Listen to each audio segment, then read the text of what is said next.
Hey, Cypher here.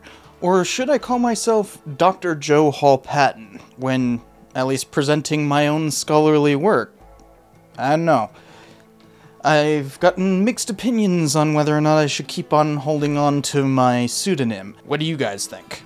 I got my dissertation approved and everything, so I officially now hold a PhD. And of course, as you're doing that kind of work, you end up having to create little presentations and that about what you're doing. And that's what today's video is. It is a presentation of my dissertation.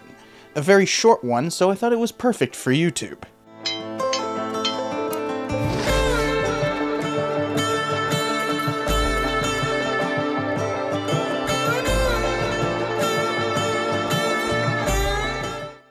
I grew up in Las Vegas, Nevada. After having served in combat, I was familiar with a form of violence, but never expected it to come to my home. A spree shooter changed that in 2017. In a city of deep connections, all locals were affected, and my family was deeply involved in the aftermath. This gave new urgency to what I study: American violence. The United States is a starkly violent place compared to the rest of the industrialized world. Murder, rioting, and hate crimes are fearfully common. For the first time since the 1990s crime drop, homicides have grown past 6 per 100,000 during the pandemic. The commonality of spree killers has an entire script following our thoughts and prayers. The Capitol insurrection was unthinkable only a few years ago. Conditions feel like we're going to hell in a handbasket. Of course, scholars scramble to offer fresh explanations, but often rob this strife of its cultural context by isolating events and therefore are potentially moderating voices. Something in society caused this violence,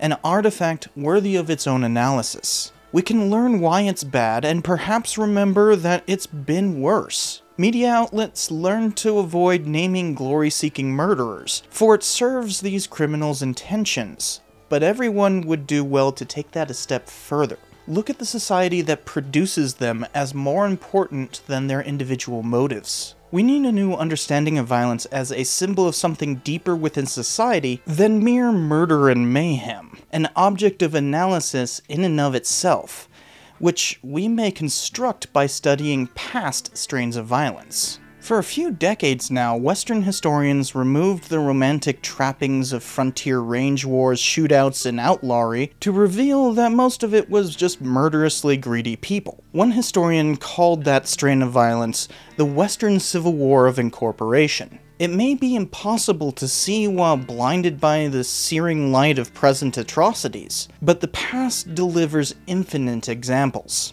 As the 1969 Federal Commission on Violence stated, violence is like a fever in the body politic. It is but a symptom of some more basic pathology which must be cured before the fever will disappear. Incorporation, as in to bring into a body politic, determined who was included or excluded, subjugated or hegemonic.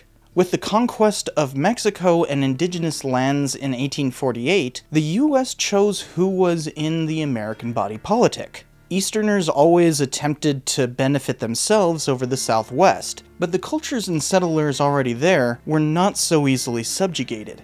Incorporating the Southwest entailed immense violence. Studying several cases from 1848 to 1919 exposes how this pattern occurred on a local level across the entire region. My first case is in San Luis Obispo, California. Locals called the time immediately following the gold rush the Bloody 50s. The county gained a reputation for gruesome violence, earning the fearsome moniker of El Barrio del Tigre, or Tiger Town.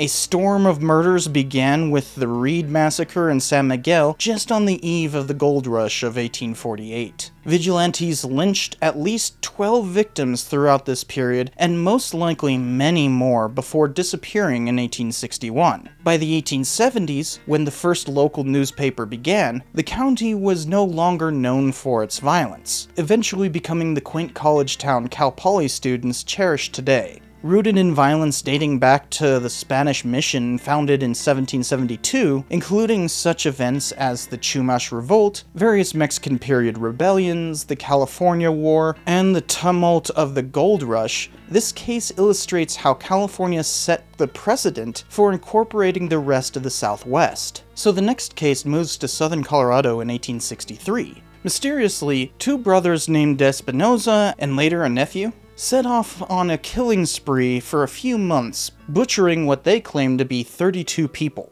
Their killings terrified the territory, who lynched at least one mistaken culprit. Posse slayed the murderers, who left only letters of why they did these misdeeds, stating, "Gringos ruined our families. They took everything. These were the reasons we had to go out and kill Americans. Revenge for the infamies committed on our families." Two of them were known robbers, and one had raped two local women before their spree. Constabulary troops raiding their house began a minor fire, which appears to be the inciting incident for their bloody retribution. The Espinosas were certainly unworthy of some kind of martyr status. Instead, they took advantage of the rancor that emerged from Colorado incorporating New Mexico's Notch, inflaming such issues as land grants, anti-Hispanic discrimination, and Indian slavery. The Espinosas were essentially taking revenge for incorporation. The next case is the Mesilla Election Riot of 1871. Civil War tensions accumulated atop years of other issues that roiled tempers in southern New Mexico's La Mesilla, fighting Apaches, odd jurisdictional issues resulting from the Gadsden Purchase, and local party politics entangled with the early Santa Fe Ring culminated in a shooting match between Republicans and Democrats as they marched through the town before the 1871 election. The conflagration revealed the deeply layered history of the often contested region. Democrats won the street battle, with 9 lives taken in the plaza before the US Army arrived to pacify the town. But the fighting was far from over. The Mesilla Riot was one episode in a chain of events that I explore in the following case. The Lincoln County War of 1878 is perhaps the most famous incident of violence in the American West.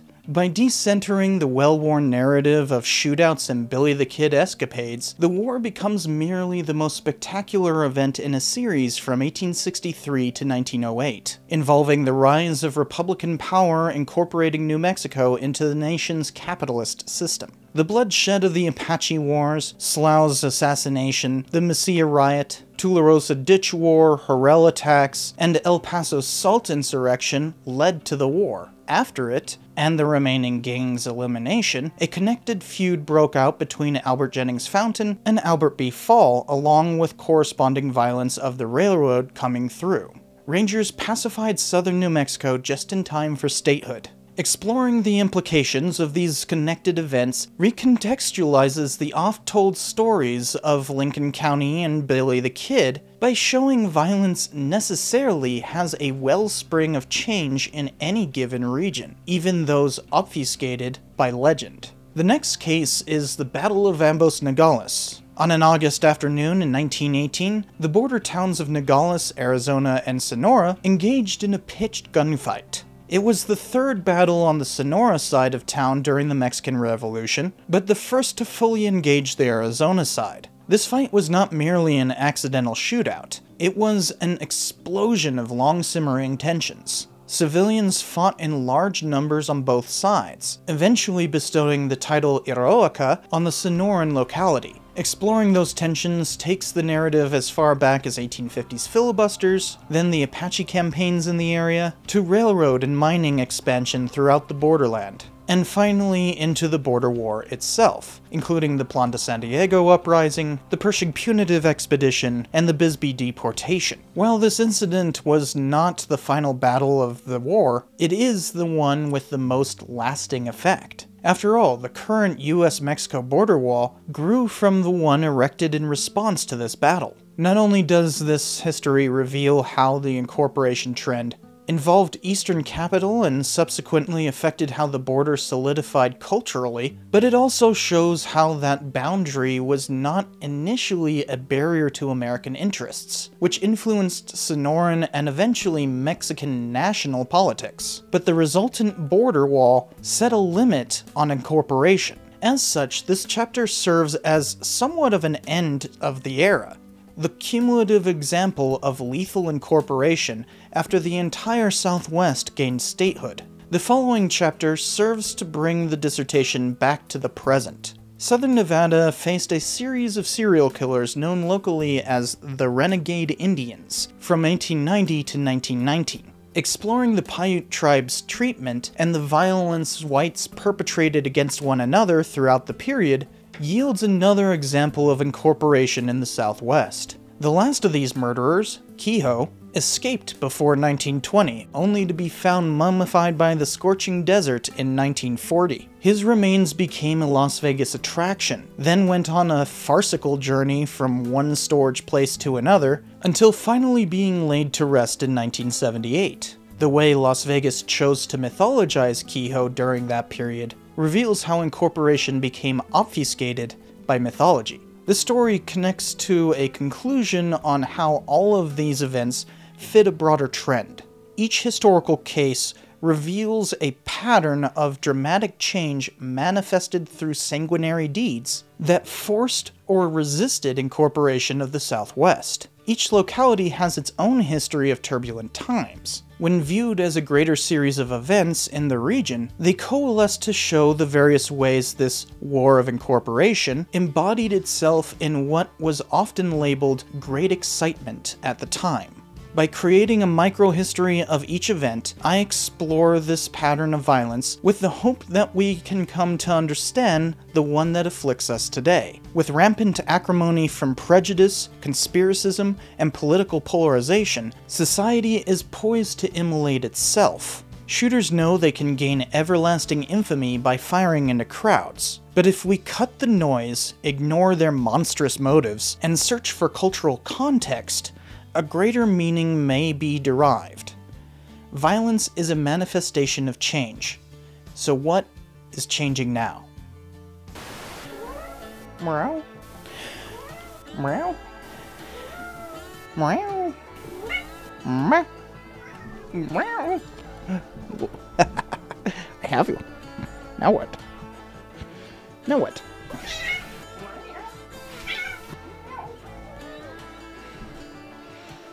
You're being a nuisance, but I love you. Mwah. Mwah.